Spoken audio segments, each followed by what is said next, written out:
conversationalists? I'm Brandon Liu. Welcome to To Be Seen. This is Comic Conversation, where time moves really, really fast. It's hard to believe that almost a year has passed since I released my first video on The Boys, covering Volume 1 of the Garth Ennis-scribed comic series, and comparing it to Season 1 of the Amazon Prime original television series. I even tried to offer my opinion on which medium I prefer to digest The Boys in, which was really difficult for me at the time. Although in fairness, I hadn't finished Season 1 of the show yet.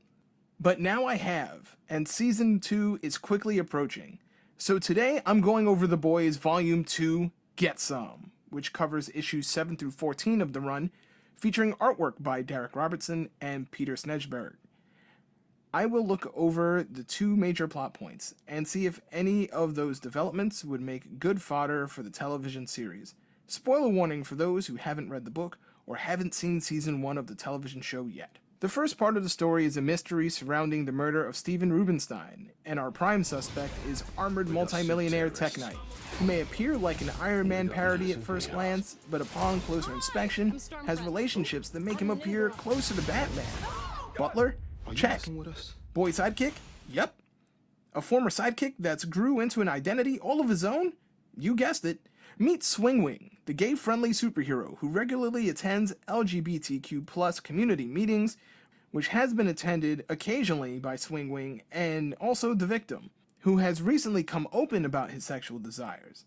Apparently showing up to lend support, Tek Knight has made appearances as well, even though it's suggested Tek Knight may be a bit uncomfortable in that setting. But the source of Tek Knight's unease turns out to be the suppression of his own sexual urges.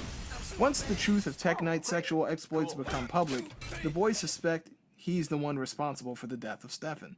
When it turns out he's not, the suspecting eye turns towards Swingwing himself, who may have been the last person to see Stefan alive. It's revealed that Swingwing himself is not gay, it's just a role he plays. And when Steven approaches Swingwing in search of not only guidance, but also possible romance, Swingwing responds violently. The theme of this arc is hypocrisy.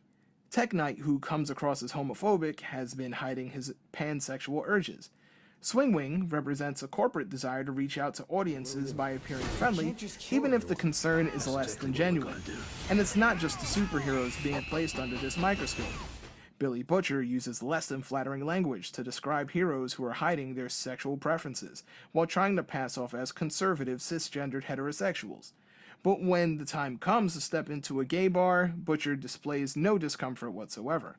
Meanwhile, Huey, who on the surface appears very considerate of the language he uses and attempts not to come off offensive, struggles with the idea of walking into a gay bar when the plan is first brought up to him. This is an ongoing theme we see throughout the book, as Ellis seemingly combats against the idea of PC culture. The second arc takes the crew to Moscow to investigate a couple of odd happenings in Russia. What's uncovered is a plan devised between the Russian underworld and Void American that would lead to a new figurehead in control of the superpower country. New figureheads that may want to negotiate deals that lead to money for Void and power for Russia. The boys uncover the plot and wreck things up as they do. Taking a look at what we've read and comparing it to what we know so far, I can definitely see some of what we've seen on the pages of The Boys occurring on the screen as well. For starters, Tek Knight is part of a team called Payback, and another member of that team is Stormfront. Stormfront has a major part to play later on in the comic, but will be appearing in Season 2 of the show when it premieres in September. Maybe we won't see Tek Knight at all, but perhaps we'll get a reference.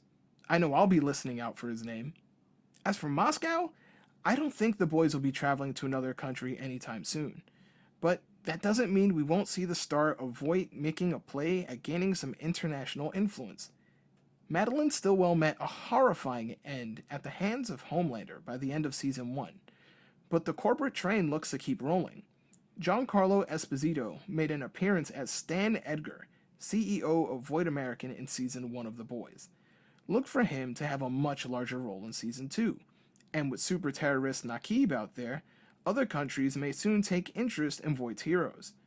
What I do know is, a man known only as Ivan is listed to appear in the first episode of the new season, while a Russian mobster is also credited on IMDb and will be appearing in episode 5 of the next season.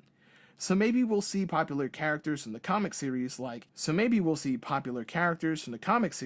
Little Nina and Love Sausage after all.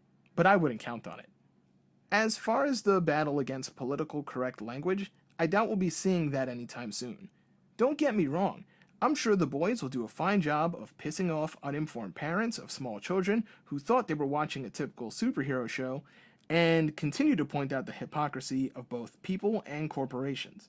But seeing as the show has already been far more inclusive than the book has ever been, and featured the same-sex relationship of Queen Maeve without treating it as a joke, it's likely the show will continue to point out hypocrisy, but not using the method Ennis did in the Swing Wing story. And the show is better off for it. I know I'm enjoying the show far more than the book. But what do you think? Is the show holding back by not featuring some of the Ennis storylines? Are you looking forward to seeing Stormfront's appearance in the show? Let's keep the conversation going. Comment below with your thoughts, hit like, subscribe, and share so more people can join the conversation too. If you want to reach me directly, you can find me at Lewis or Brandon on Twitter and Instagram, or Comic Conversations Twitter at Comic Convo. COMICONVO. Thanks for watching, everybody.